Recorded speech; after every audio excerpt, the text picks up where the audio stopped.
In this video, we're going to talk about crystals. It's so beautiful! My eye! Sharp edges and regular shapes are often associated with the workings of mankind, but there are ordered structures that form naturally, without the intervention of life. Crystals are solid materials with an ordered microscopic structure. Minerals can form in crystalline shapes, and some mineral crystals are sought out for their beauty.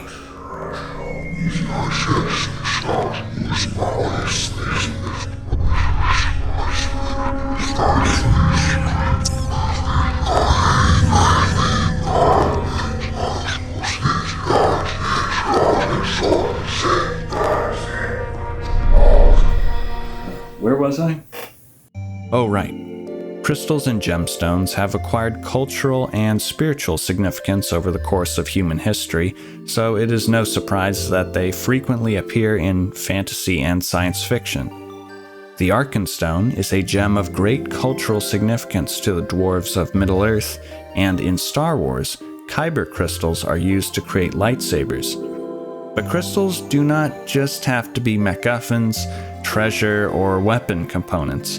They can be scenery, too. There are some amazing crystal caves in the real world, and there is plenty of room for these environments in the exaggerated fictional settings of miniature wargaming and tabletop role-playing games. In order to bring a crystal cave to the tabletop, you need to have crystal terrain models. In this video, I'm going to share how I create crystal formation scatter terrain for miniature gaming. These pieces will be great for subterranean caverns, volcanic wastelands, and alien desert environments. Regardless of whether or not you want to put in the time to make a whole bunch of crystal terrain, this method of making imitation crystals is a great little craft trick to keep in your pocket. Let's jump right into it. One of the qualities that makes some types of crystals so visually appealing is how they let light pass through. I am carving clear hot glue sticks to create the crystals because they can be easily cut, are translucent when cut, and can be treated to improve clarity. More on that later. The facets can be carved into the glue stick with a utility knife. Sturdy work gloves will be helpful here, as it will protect your hands and allow you to handle the glue in ways that you would not normally be able to while cutting. These glue sticks come in multiple different sizes, thicknesses, and colors. Firstly, go for the clear sticks unless you want opaque crystals. Secondly, go for the thicker sticks. I'm mainly using 11mm diameter glue sticks. These are much easier to facet than 0.7mm. I did carve a few of the 0.7s to make smaller crystals, but it was difficult to fit all 6 sides of facets on those thinner sticks. The crystal patches look better with a mixture of various thicknesses and lengths, but I recommend carving all of them from 11mm or a similar thickness of glue stick. I am faceting the glue to imitate a common hexagonal crystal structure. Some of the crystals are long and straight with stubby geometric points. Others have a long, sharp point. Some have uneven, jagged ends. You have a lot of options when shaping these. At the end, you will probably want some of the crystals to be jutting out of their bases at angles, but hold off on slanting the feet of the crystals. They need to be tinted with paint, and it will be difficult to paint them if they cannot stand upright. A mountain of shavings later, and I have a hefty pile of translucent, faceted pieces of glue. They do not look as clear as before. This can be fixed by briefly submerging the carved glue in boiling water. It only takes a couple of seconds, but the water has to be boiling. The hot water melts the surface into a glossy, smooth layer. This process can be messy, so I'm using this glass dish for treating the hot glue. The downside is that I have to empty this dish and refill it with freshly boiling water every 6 or so crystals because that short amount of time is enough for the water to become cool enough to not fully melt the glue's exterior. If the water is hot enough, it should take only a couple of seconds to clear up the glue. You can leave the glue in longer though if you want the edges of the facets to look more rounded. Take a look at that. The heat-treated glue has so much more clarity than the raw cut glue. This is a nice little preview of what these could look like when they are done. That is, if you do not plan on coloring them. Now it is time to tint these crystals.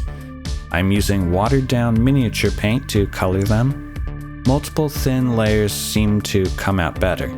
Too thick and the paint will look splotchy and reduce transparency. I ended up doing 2 coats over all of the crystals.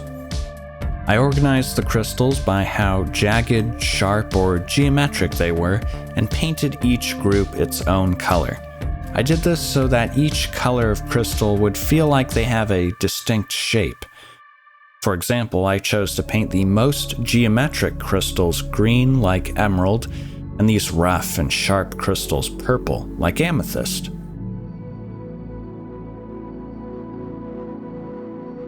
I wanted to make a few teal crystals, so I mixed some blues and greens together. I ended up thinning the resulting mixture with too much water. To compensate, I applied a thick layer to the crystals.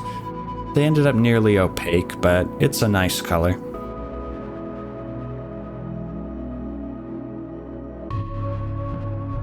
Some of these crystals will get a charcoal tint. This will look like smoky quartz. Speaking of quartz, you can skip the tinting if you want to simulate clear quartz. I decided to do this for a handful of crystals. Quartz is fairly common. Maybe it is also common in a fantasy crystal cavern.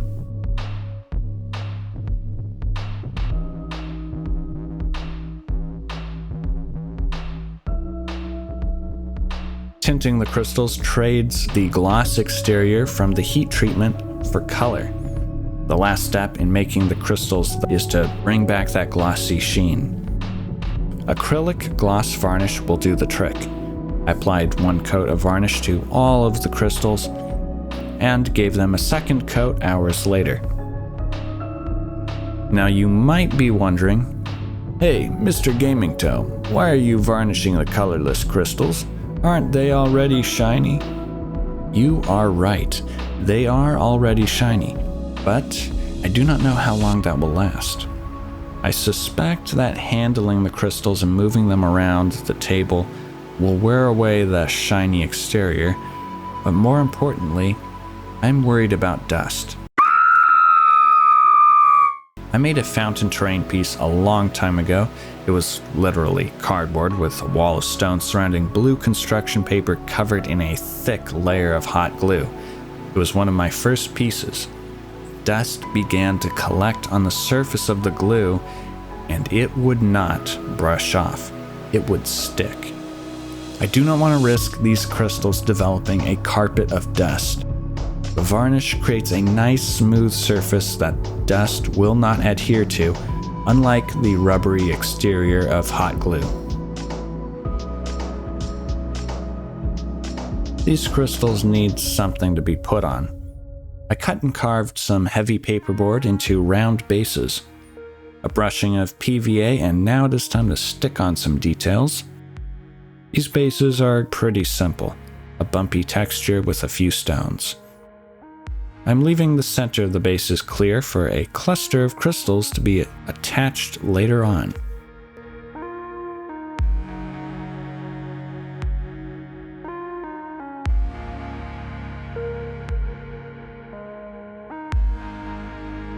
The bases are primed and ready for painting.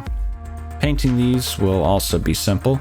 I expect to use them mostly for underground cavern environments. I will paint the ground dark brown and then further darken it with a black wash so that it could pass for dirt or dark stone at a glance. After the wash, it is time for a quick pass of gray on the stones and the bumpy ground. Now the ground looks like it is dotted with small rocks. No foliage for these bases. I cannot see giant crystals jutting out of an environment with a lot of flora. Time to combine the crystals with their newly crafted bases. Superglue, hot glue, and PVA should all work. I tried to hot glue some of these crystals to bases for a prototype of this piece, but it resulted in a weak bond. I used PVA here. The crystals are not porous, but PVA worked surprisingly well. The downside was that the long cure time meant I had to prop up a few of the crystals to keep them in position. If you want any of the crystals jutting out at angles, then now is the time to get that knife out again and cut slants into their feet. I especially like having the spiky ones angled. Try to mix up the sizes of the crystals when grouping them on a base. These are supposed to be raw mineral growths. They should be a chaotic flower of large and small crystals. These crystal formations are complete and they are beautiful. The top coat of gloss varnish is probably the most important part. It sells the illusion of the crystals having a pristine, polished surface. I like the way most of the colors came out. The ruby red crystals are my favorite. The color is deep and saturated. The orange-yellow citrine formations are splotchy, but I like how bright they are. The emerald crystals have a nice even coat and are dark, but not too dark. These would look more like actual emerald growths without the pointed tips, though. The teal crystals are my least favorite as they are splotchy and opaque. It seems like the brighter colors are more noticeably painted. The sapphire formations have an even color, but the blue looks a bit washed out. I would prefer them a little darker. I like the amethysts a little more. They could be a bit darker, but I'm loving those sharp, pointy shapes I chose. These black crystal patches are a bit ominous. They would be cool for a D&D adventure taking place in the Shadowfell or maybe a volcanic landscape. Lastly, we have the colorless quartz formations. They can fit in well among any of the other colors. Making these train pieces got me thinking, is it worth it to make crystals for miniature gaming when you can buy pre-made ones? I think it is, if you have the time. The glue sticks are dirt cheap. I got this pack of 36 for something like $2. I used half of the pack to make all of these. There are some cool 3D printed crystal growth models you can get online, and I've also seen pictures of transparent resin crystal packs for sale. The thing is, if I were to buy any of those, I would either be painting them or modeling something for them to get attached to. At that point, why not just put in a little more time to model the crystals? It's a trade-off between monetary and time costs. Crystals are a peculiar bit of naturally forming order in an otherwise chaotic world. As beings that create order in the short term, it makes sense that we find ourselves attracted to these mineral structures. Perhaps we see a bit of ourselves in their facets and colors.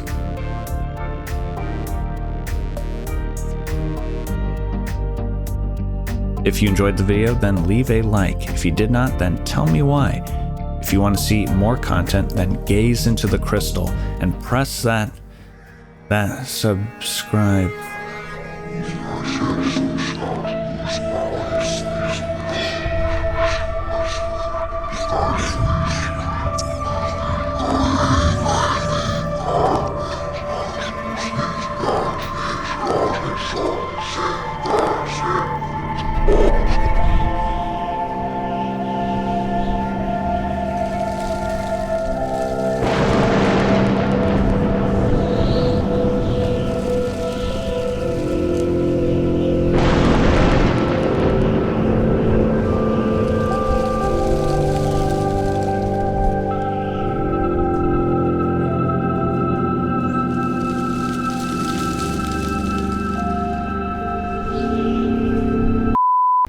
In this video, we're going to talk about crystals. Look at it.